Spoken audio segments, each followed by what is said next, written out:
Testing, 1, 2, 3. Testing, 1, 2, 3. Hey everybody, today we are going to talk about the art of beginning. And when I say the art of beginning, I don't mean the art of beginning like starting a project. I mean like the art of beginning, being a beginner, starting a new skill. And I'm going to be drawing this.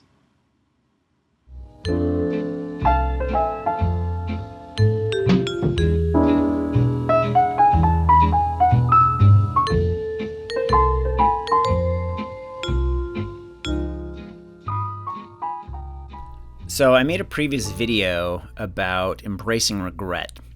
And it's funny, I talked about how I had always wanted to learn Brazilian Jiu-Jitsu and how I never got around to doing it. And the funny thing is that when you vocalize something like that, it has a way of getting you off your butt and making you start taking steps to make it happen. So I'm happy to announce that I have started to take Jiu-Jitsu classes, although most of that's just been me flailing around on the mat. But I'm officially a white belt, which for those that don't know, that means I'm an absolute, total, 100% complete beginner. And it's interesting that I've been doing it now for a little over a month. And after having done it for a month, I think I am more humble than before I started.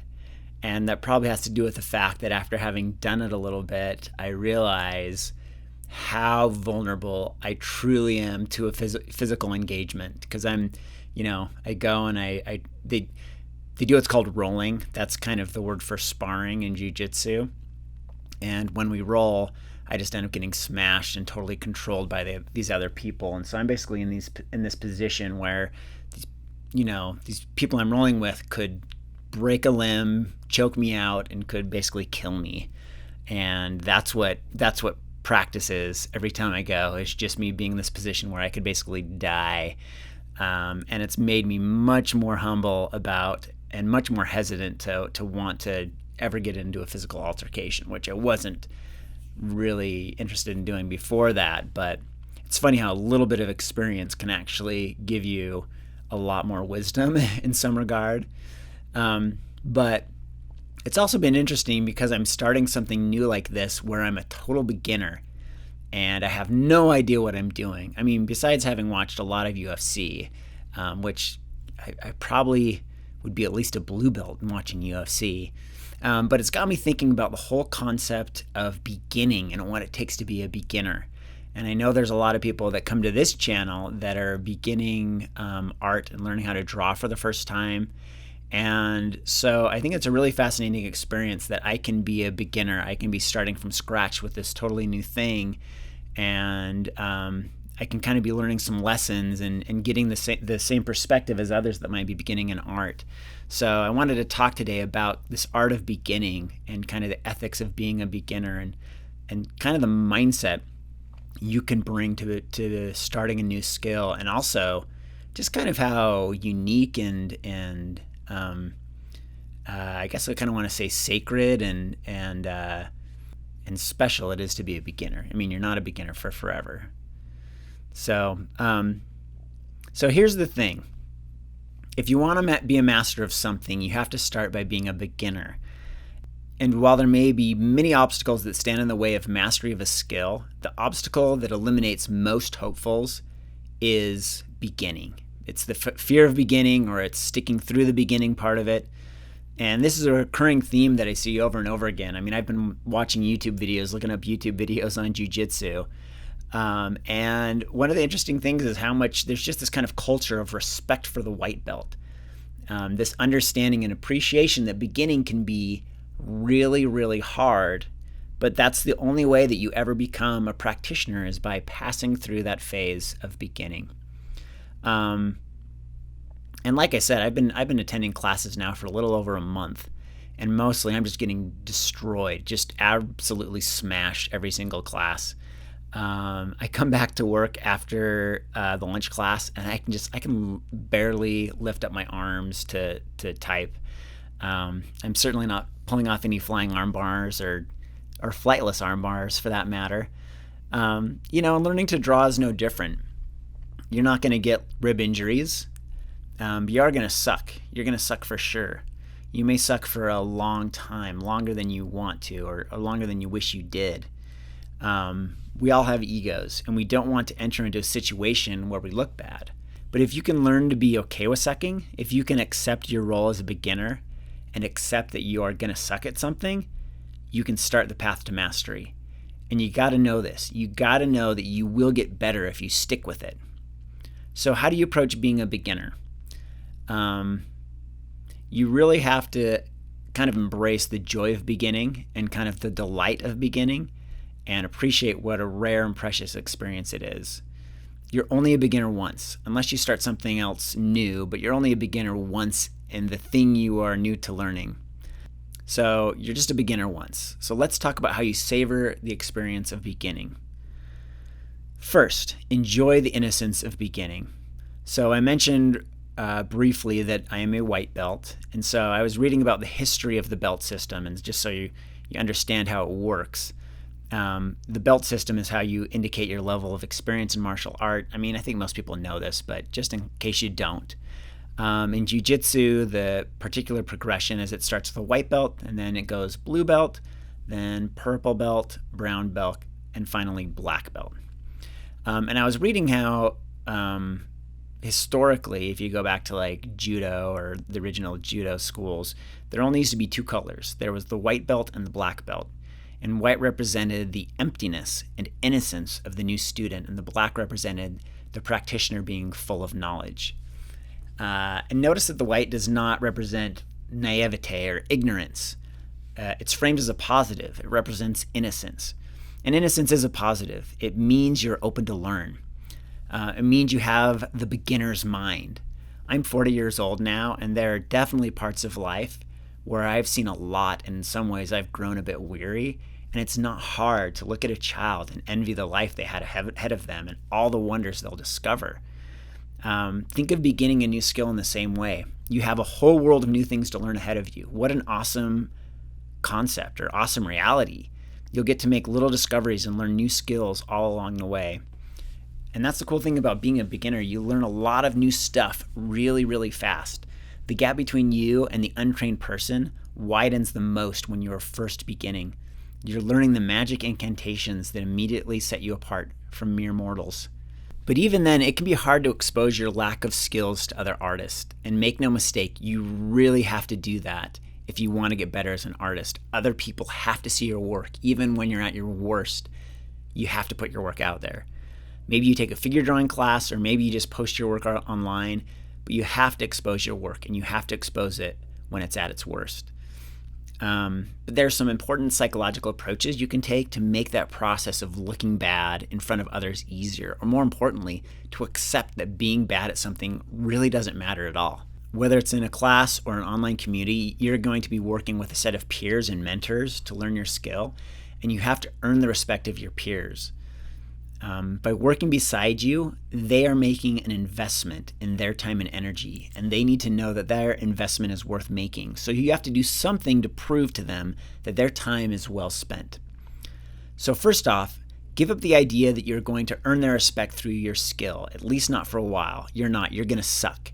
You're not going to be a prodigy that wows them with your speedy progress. Even if you do happen to be a prodigy, it's still a bad attitude to have, so just assume it isn't the case. Just assume you suck. But you can earn their respect through your attitude, and that can be demonstrated in a number of ways that your peers will respect. You can have an attitude of dedication. Don't underestimate the power of just showing up. You just keep showing up, and that will get you 90% of the way. You can impress your peers by your level of dedication. You can have an attitude of humility. This gets back to the idea of a beginner's mind. I was watching recently on the Joe Rogan podcast his interview with Ben Askren, who's a wrestler, and he talks about when he teaches wrestling students how much he likes them to have a beginner's mind. It's an interesting discussion because he talks about how it's great to have a beginner's mind when you are learning, but when it comes to competition, you have to have confidence in what you do, which that's another topic altogether. But you need to have a beginner's mind. You need to have humility. Ask questions. Ask clarifying questions. You may feel like you're bugging someone, but as someone that tries to impart my wisdom to others, I find it flattering when people ask me for advice. But what makes me really respect them is when they take that advice seriously and try to implement it.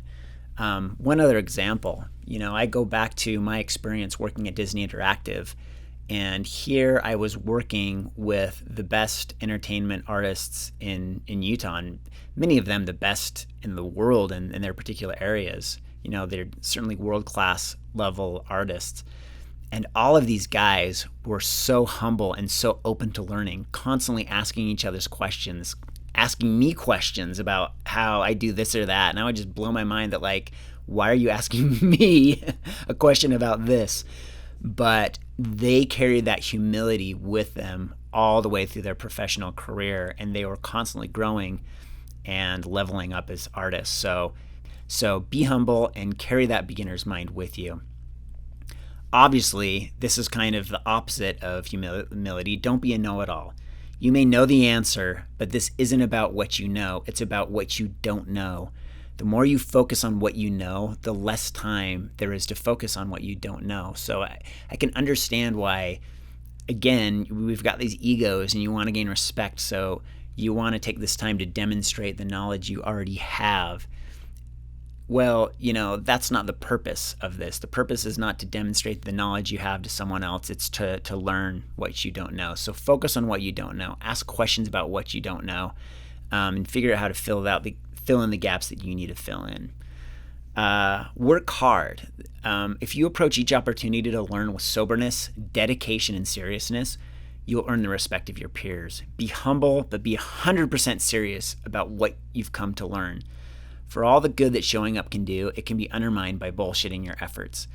And this is more of a fringe case, but this is absolutely something that I've seen over and over again in situations in my life where you do have that one guy that's a regular but never puts in the effort that others do. They want to be seen as showing up, they want to be part of the club, but they always shortcut the experience in other ways. In the end, they kind of become these mascots of the group, but they don't really earn the respect of the group. One example, I used to run cross country in high school, and there was this kid that he would go on the runs with us, but he'd always turn around halfway through the runs and just cut the run short. And he kind of just became this running joke, no pun intended, even though he showed up to all the practices. Which, I'm not really one to talk because I quit cross country halfway through the season, but at least I stuck it through all the summer practices. But anyway, I digress.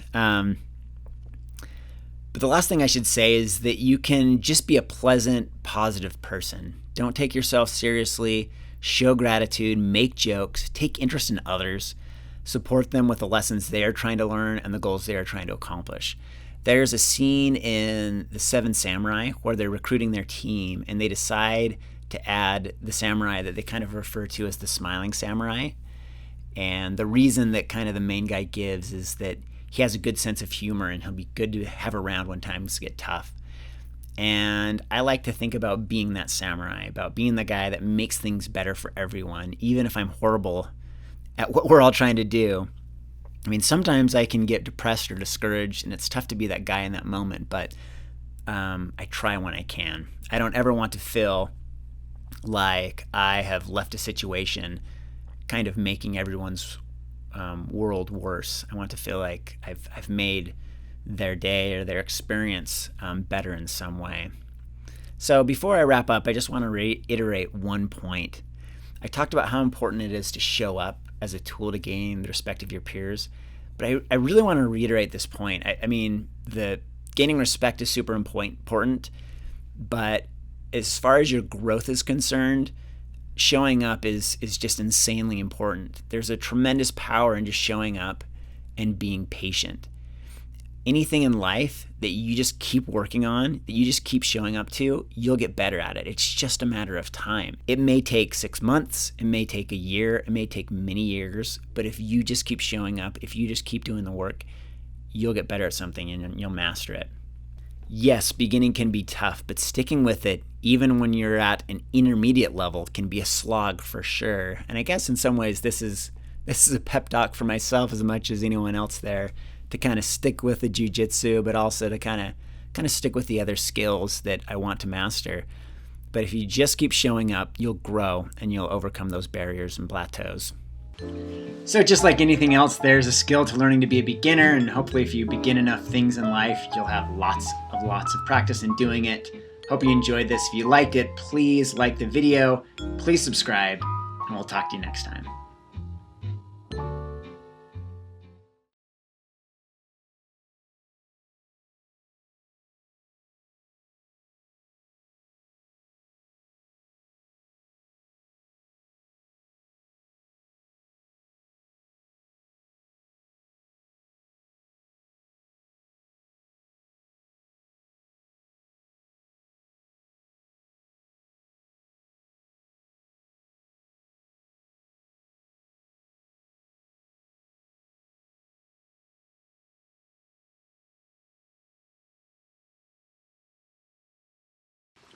So just like anything else, there's a skill to learning to be a beginner, and hopefully if you begin enough things in life, you'll have lots of practice in doing it. Hope you enjoyed this. If you liked it, please like the video, please subscribe, and we'll talk to you next time.